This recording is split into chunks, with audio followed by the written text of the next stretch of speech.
और उल्लास की बात है कि हमारे इस संगठन के साथ में हमारे दिल्ली के राष्ट्रीय संगठन भी हमारे एक वक्त और एक मंच पर एक साथ खड़े हुए देव प्रकाश जी, जो दिल्ली की संस्था कहते हैं कि अभी महेंद्र भाई जी बता रहे थे कि सच्चे हीरे की पहचान चोरी को होती है।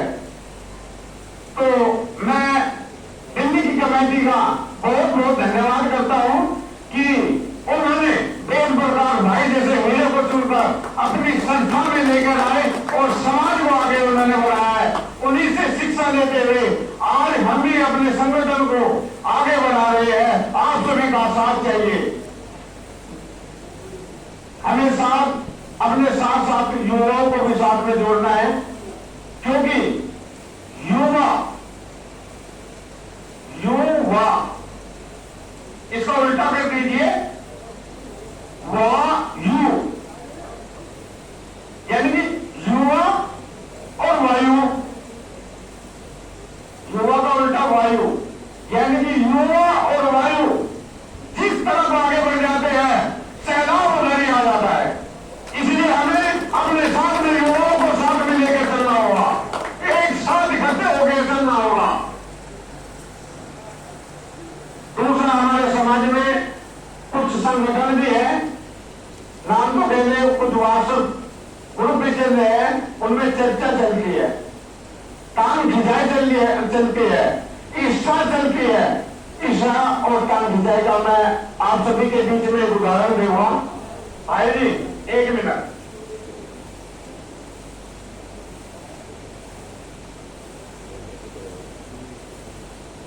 आप देखना और उसके बाद बात बताना कि मैंने किया क्या है, और फिर मैं बताऊंगा।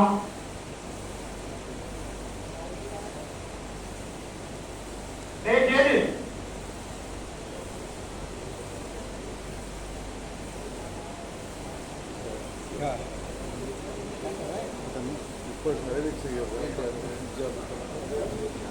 बताइए जी, कोई भी खड़ा होकर बता सकता है।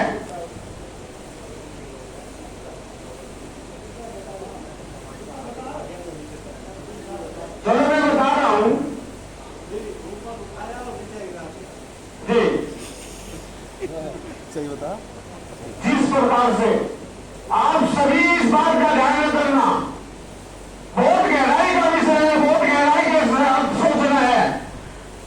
अगर हम अपने समाज से अगर किसी का हाथ ऊपर लेके जाएंगे तो सारा भी उठ गया, तो साथ में हमारा हाथ भी ऊपर जाएगा।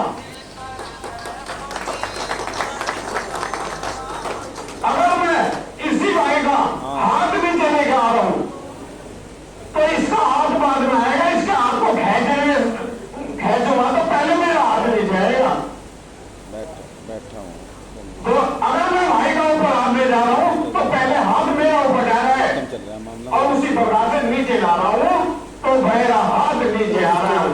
मैं उन सभी सज्जन अपने समाज स्वामी बंधुओं से अनुरोध करता हूं, हाथ जोड़कर विनय निवेदन करता हूं कि किसी से भी कोई ईर्षा ना करे, किसी से भी कोई द्वेष भावना ना करे, किसी की कोई टांग खिंचाई ना करे, क्योंकि अपने समाज के किसी भी भाई बंधु को ऊपर उठाना है, अपने आप को ऊपर उठाना है, तो अपने समाज के बंधु को किसी को भी ऊपर लेके जाइए, आप स्वयं ऊपर उठ जाएंगे।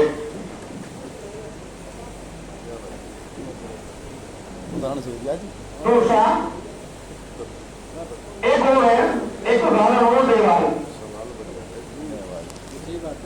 बीरबल और बादशाह, दरबार लगा था, चर्चा हो रही थी, सभी में विषय बना कि वे बादशाह तो बीरबल को चाहते हैं और किसी को चाहते ही नहीं, जो भी करते बीरबल करते, जो कुछ करते बीरबल, बाकी और कुछ भी नहीं। तो एक दिन राजा ने बीरबल को कहा कि कल दरबार में मत आइए, जब आपको बुलाया जाएगा तब आपको दरबार में आना है। सभा हो गई, राजा ने सभा बुलाई और हर एक आदमी को बुलाया। बुलाने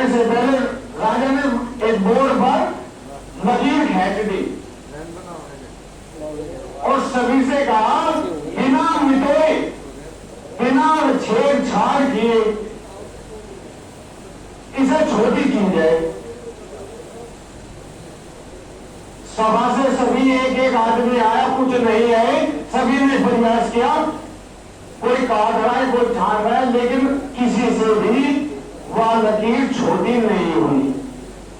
उसके बाद में राजा ने सभी से आज्ञा ली, आगे मतलब कि पूछा कि बाद बीरबल को बुलाया जाए, आपसे तो ये काम हुआ नहीं, आपने तो ये छुट्टी की नहीं। कह रहे जी ठीक है। बीरबल को बुलाया, बीरबल को कहा गया कि भाई ये लकीर जो है हमने खैर रखी है, इसको बिना काट छांट किए छोटी कर दो। बीरबल आया, बीरबल ने चौक उठाई और उस लकीर के साथ में दूसरी उससे बड़ी लकीर है, तो बिना काट छांट किए ही वो लकीर अपने आप छोटी हो गई। कहने का मेरा मकसद यही है, आप सभी स्वामी बंधुओं से और दूर दराज से आए मेरे नौजवान साथियों, भाई और बहनों, सभी से मेरा हाथ जोड़कर निवेदन है कि अगर आपको ऊपर जाना है तो अपने आप अपने कार्य स्वयं करते जाइए, एक दूसरे संगठन से बढ़ चढ़ के कार्य करते जाइए। जब आपको समाज आपको स्वयं कहने लग जाएगा कि धरातल पे इन्होंने काम किया है, ये ही अच्छे हैं, आपको खुद कहने की जरूरत नहीं, समाज आपको कह देगा। किसी की टांग खिंचाने से या लकीर का यानी कि टांग खींचने से कोई आगे नहीं बढ़ेगा। आप अपना कार्य स्वयं कीजिए, आप बढ़कर के अपने समाज की सेवा कीजिए, आप स्वयं अपने आप ऊपर चले जाएंगे। बहुत बढ़िया बात, मौज करती भाई। आखिर में